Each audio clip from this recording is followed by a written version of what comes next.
Hey everybody, it's Jennifer, and today we are going to reject these cookies.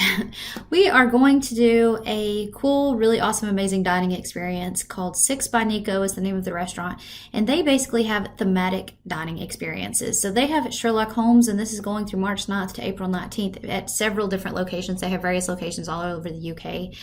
But basically, you are going to solve a murder mystery while you eat.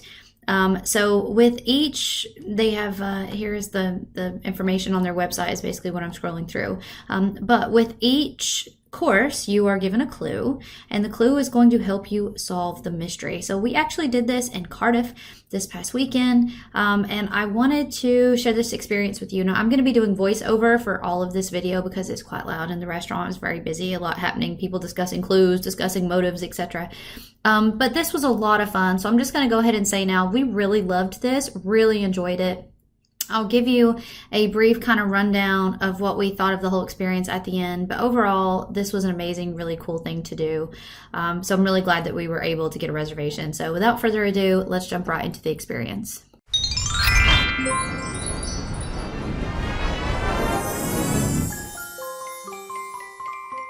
Okay, so I'm going to try my best not to spoiler anything because I don't want to give away the secrets. But when you first sit down, they give you a newspaper to kind of catch you up on some of the local events in the area that may or may not be related to the case that you're going to hear about. And then the menu itself includes not only all the menu items, but it also includes the list of suspects that you are going to be evaluating, along with some background clues that are relevant. It's a really cool experience because basically the story is that Sherlock Holmes, Watson, is not available, so he has asked you to come in. So the first thing that we had were these truffle fries. Well, they're called chips, but they're actually called Palms Anna chips, but they were a Parmesan and truffle fry. These were so beautiful and so hot and so covered in Parmesan and cheese. So I was really excited to eat them. So they were absolutely delicious. They were hot, but they were crispy. Now keep in mind, I am gluten-free, so all the things that I had were gluten-free. But the face that I'm making is because they were so hot. I was definitely burning the biscuits. But these were so delicious. Oh my gosh. They were just so crispy and soft on the inside. They were delicious. And it's a good thing because they actually showed up a couple more times. So here is the next instance where one showed up. This was a mushroom course. And unfortunately, I'm not going to be able to pronounce all the things, but I'm going to put the menu on screen what it was. But yeah, this was also really delicious. This mushroom soup, or whatever they claim that it is, this was so delicious. I am not a mushroom fan. I do not like mushrooms. I do not like the flavor of mushrooms, but this almost tasted like pork. It was on the mushroom spectrum where it was actually meaty, and it was delicious.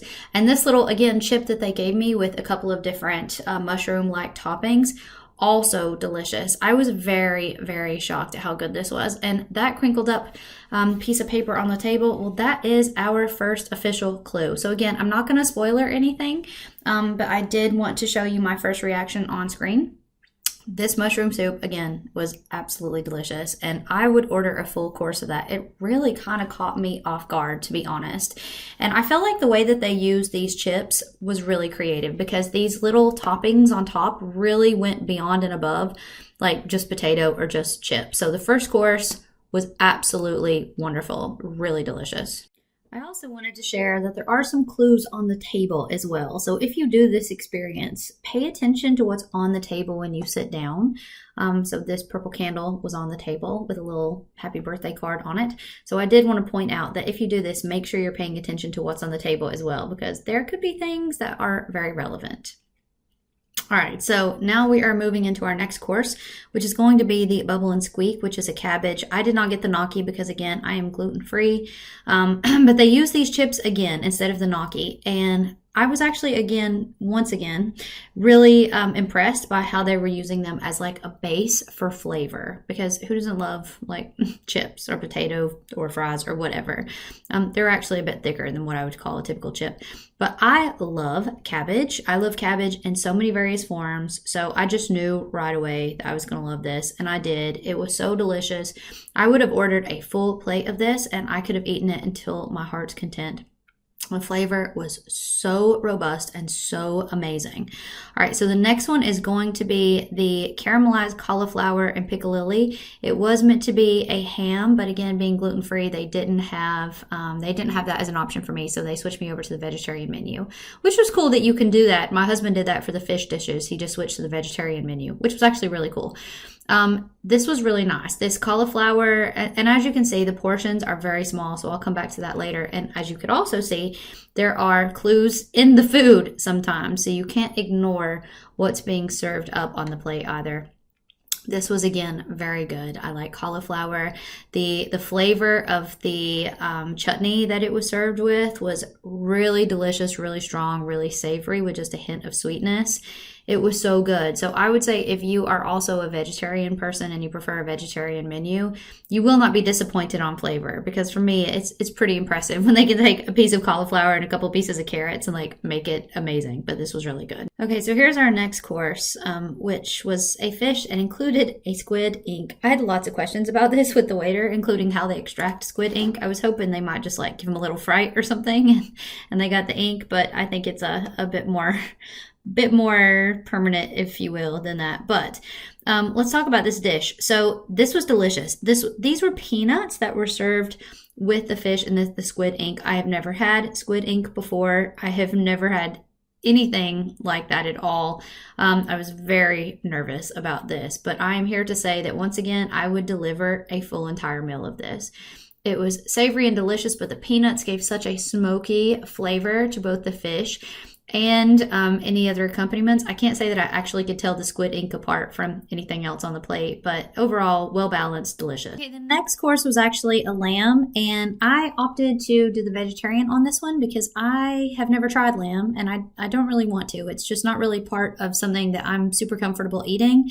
I was raised on a farm where we bottle-fed lambs and had to do some things, so it just wasn't for me.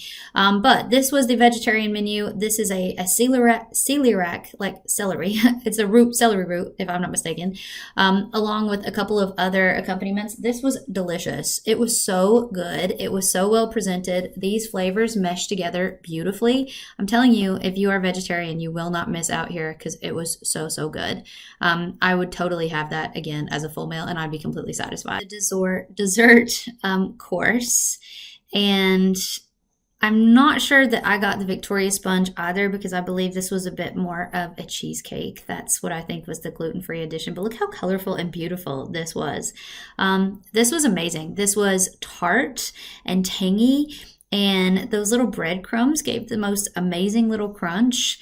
And this jam that they served with, it was just all really delicious. It was a beautiful way to end this meal, and I was really happy with this dessert. And I am a dessert person. I had to really struggle getting it on the spoon all at the same time. But yeah, this was delicious. Loved this experience. It was fun. We will be doing other dining experiences with them. The one thing I will say is I do recommend it for lunch and not for dinner, because we were hungry a couple hours later. It is a tasting menu. It was not a full meal experience. It was fun and the food was great. So honestly, highly recommend the experience, especially if it's a theme you really want to get into.